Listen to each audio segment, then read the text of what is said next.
প্ৰতিজন ভাৰতীয় নাগৰিকে নিজৰ বিশ্বাস অনুসৰি নিজৰ ইচ্ছা অনুসৰি যিকোনো ধৰ্ম গ্ৰহণ কৰিব পাৰে, যিকোনো ধৰ্ম পালন কৰিব পাৰে। সংখ্যালঘু খ্ৰীষ্টান ধৰ্মৰ পবিত্ৰ বৰদিন উৎসৱ পালন কৰাত যি বাধা প্ৰদান কৰিছে মুকলিভাৱে অন কেমেৰা, আজি বজৰং দলৰ সদস্যসকল কোন হয়? বৰদিন পালন কৰাত বাধা দিবলৈ বজৰং দলৰ সদস্যসকলক কোনখন সংবিধানে অধিকাৰ দিছে? কোনো কাৰণতে এনেকুৱা ধৰণৰ হেড ক্ৰাইম সমাজত মানি লোৱা নহ'ব।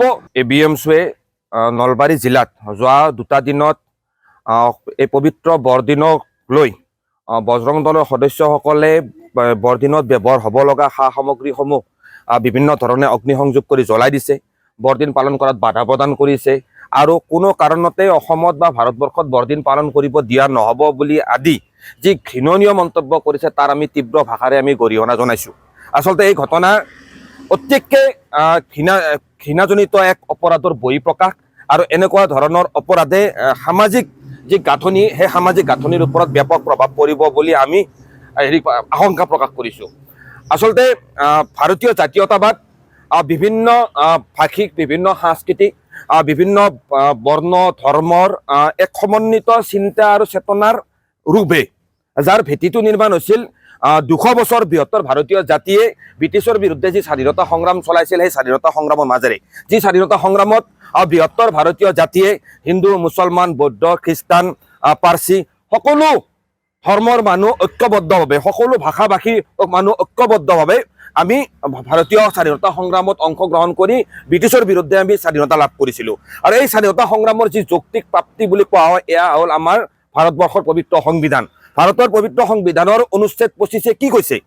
যে প্ৰতিজন ভাৰতীয় নাগৰিকে নিজৰ বিশ্বাস অনুসৰি, নিজৰ ইচ্ছা অনুসৰি যিকোনো ধৰ্ম গ্ৰহণ কৰিব পাৰে, যিকোনো ধৰ্ম পালন কৰিব পাৰে।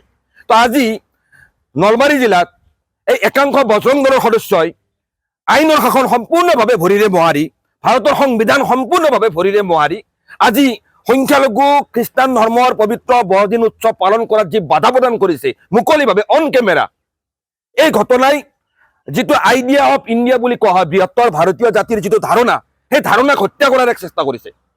আমি আচৰিত হৈছোঁ এতিয়ালৈকে নলবাৰী জিলা প্ৰশাসনে কিয় উক্ত বজৰং দলৰ সদস্যসকলক গ্ৰেপ্তাৰ কৰিব পৰা নাই।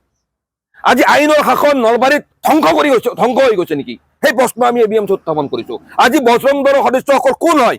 যি সদস্যসকলে আজি দেশত এটা ধৰ্মৰ, নিৰ্দিষ্ট ধৰ্মৰ এটা অনুষ্ঠান পালন কৰাত তেওঁলোকে বাধা প্ৰদান কৰিছে। আজি বৰদিন যি এটা মানে উৎসৱ বুলি কোৱা হয়, যি এটা মানৱ সুখৰ উৎসৱ, সেই বৰদিন পালন কৰাত বাধা দিবলৈ বজৰং দলৰ সদস্যসকলক কোনখন সংবিধানে অধিকাৰ দিছে, কোনখন আইনে অধিকাৰ দিছে, সেই প্ৰশ্ন আমি উত্থাপন কৰিছোঁ। নলবাৰী জিলাৰ আৰক্ষী অধীক্ষক আৰু জিলা আয়ুক্তৰ নাকৰ তলত নলবাৰী চহৰৰ মাজমজিয়াত কেনেকৈ এনেকুৱা ধৰণৰ হেড ক্ৰাইমৰ ঘটনা সংঘটিত হ'ব পাৰিছে? আজি আইনৰ শাসনৰ অস্তিত্ব নলবাৰীত নাইকিয়া হৈ গৈছে নেকি? এই প্ৰশ্ন আমি উত্থাপন কৰিছোঁ। নে নলবাৰী জিলা প্ৰশাসন এই ক্ষেত্ৰত নীৰৱ হৈ থাকি মানে আওপকীয়াকৈ এনেকুৱা ধৰণৰ ঘৃণামূলক অপৰাধ বা হেড ক্ৰাইম সংঘটিত কৰাত তেওঁলোকে কি তাত সমৰ্থন আগবঢ়াইছে নেকি? সেই প্ৰশ্ন আমি নলবাৰী জিলা প্ৰশাসনৰ ওচৰত উত্থাপন কৰিছোঁ। আৰু আমি ABMC দাবী জনাইছোঁ যে কোনো কাৰণতে এনেকুৱা ধৰণৰ হেড ক্ৰাইম সমাজত মানি লোৱা নহ'ব।